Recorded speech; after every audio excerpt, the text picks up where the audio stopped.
Hey everyone, hope you're doing well. I just thought I'd make this quick video because I'm going to try and do a spaces, maybe Sunday evening UK time, just as a bit of a test run, just to see. So I thought I'd put some of these charts and things out. Obviously, this is Friday morning, but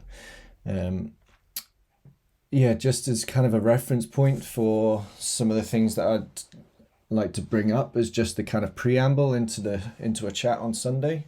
Yeah, so let's get into it. So if you've been following along on any of the stuff I've been putting out on Twitter and some of the conversations that I've been having on this spaces that have been done, around Hedgeye and with Robert McGroarty,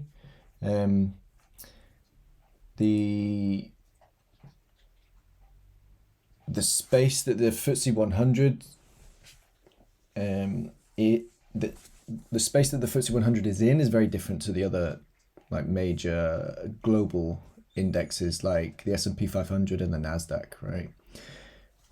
We have a big weight into energy and materials. So this chart here, let me just get rid of this.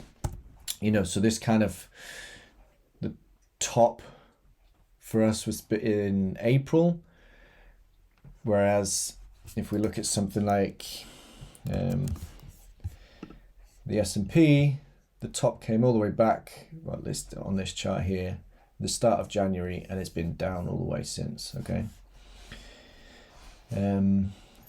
Yeah, so as I say, it's just a very different kind of outlook on things, and I've said it before on this that what I'm looking for, or rather what I see in my trading account, is very different to something that's in like my pension or my ISA or something like that.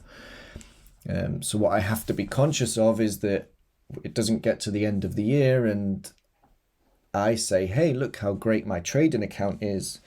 And my wife turns around to me and says, oh, look at how shit my ISA has been doing. Okay, so I need to be conscious of paying attention to that. And yeah, so I think we're at a turning point, and I'm going to start going through like why I think that is. So for a start, this kind of could be, a lower high. I'm not going to start drawing wiggly lines on here. I don't do technical analysis. I just know what math goes into my charts, which I'll show in a bit. And that's a lower high. That's not good. Okay. So then if you start looking at other things, the leaders, the big parts of why the FTSE 100 didn't look like something like the S&P 500 in the US is from December going through to the start of June. Things like energy were still going up and were strong, and that's a big component. If we look over here, energy is currently 12% of the FTSE 100. Okay, so it's a big component that's gone into that. Excuse me. Yeah, so that's a big part of why the FTSE hasn't looked like the S&P 500. Some other things that's kind of not turning, but an interesting point looking forward here.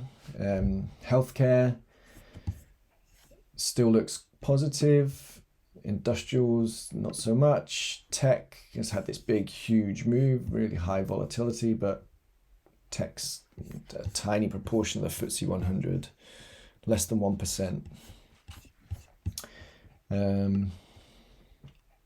So this is non-energy materials, telecommunications, all these things are all making lower highs. Okay, that's not good. But much like healthcare, this is utilities. This is kind of a big decision point for utilities. Okay, so as we move forward, the FTSE 100 could potentially could just not go down as much as some of the other things, because things like healthcare and utilities may continue to outperform on a relative basis. But if you still own the index could be down, but component parts that are inside of it could fare better than other places. Okay, so if you just hold a mutual fund or an ETF or something within your pension or portfolio that's just, the index, a replication of the index, on a relative basis, you can outperform other things, but outperform on a relative basis means you could just be down 5% instead of down 20% like some of your friends, right? Which is important. So what I'm kind of calling out here is we need to be looking at the underlying parts of what could outperform. And again, what I'm really saying here is for something like utilities could potentially be a long, but only in so much that they might go down less than other things. So if you have the ability to, not even just short, if you have the ability to just go to cash and wait for a chance potentially to buy some of these things like utilities, that you don't want to buy it after it's gone up 10% in a month, okay? Same with healthcare. It's kind of, potentially healthcare could be a good one. So it has come down, and maybe we'll have a look at that just now. So if we look at something like AstraZeneca, which is a big component, so it's the biggest component of the FTSE, okay? So some people recognize these charts that I've been posting. Let's just change this. Sorry.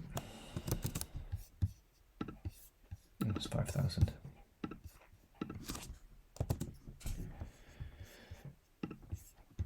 Okay, so it's a bit of a messy chart, but if the line's green, it means it's in an uptrend. If the line's red, it means it's in a downtrend, and respectively. If we're in a downtrend, my system only looks for chances to short. Now, not everybody does or has the chance to short. So really, for most, it's just you don't want to own this, okay? And again, when it's in an uptrend, it's only looking for potential opportunities to buy, okay? So if you do follow the hedge eye process, basically a change of trend would mean if AstraZeneca could be, as a single stock, could be, just make it round numbers, 6% of your portfolio, in a scenario like this, you would, at the change of trend, have a starter position of say 2%. Okay, and then at these points here, you would add to the position to build it up to max to get the benefit from it. Okay, so if you follow the hedge eye process, you'll understand that kind of scenario. So in this case, something like AstraZeneca, obviously part of the healthcare, which will be a big part of the healthcare because it's the biggest component of the FTSE 100, is in an uptrend. So it's still a long. It would have to get past this price here, so 97.50, to break trend. But it's also not signaling a buy yet. Okay, so if you've been following along, and obviously I've been posting stuff about the S&P 500, and there's lots of things if we have a look. So we have been in a month of strong equity outperformance. So just as the system tries to do that systematically, so automatically, but as a discretionary trader, after such a strong month, I wouldn't look to add to longs. For me, I'm looking to add to shorts because they're up, right? But if you can't do that, it's a kind of wait and see. Try and, if you've been long, maybe take some profits and look for the opportunity on any weakness to add to a basket of longs. Okay, so so this is, we can, if you've been following along on my tweets, these are all the sell signals currently as they are. These green arrows means it's been a change of trend. So some of these things have changed to an uptrend. This is showing a buy, so we can look at that. Which one would it be in this one?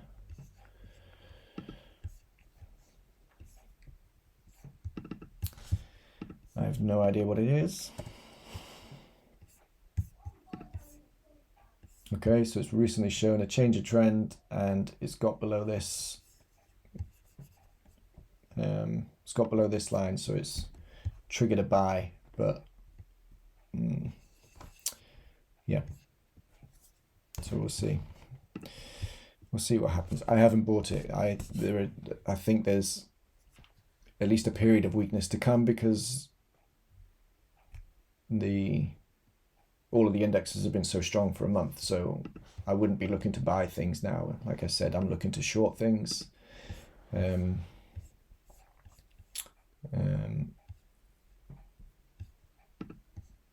I'll buy on weakness. So yeah, this is kind of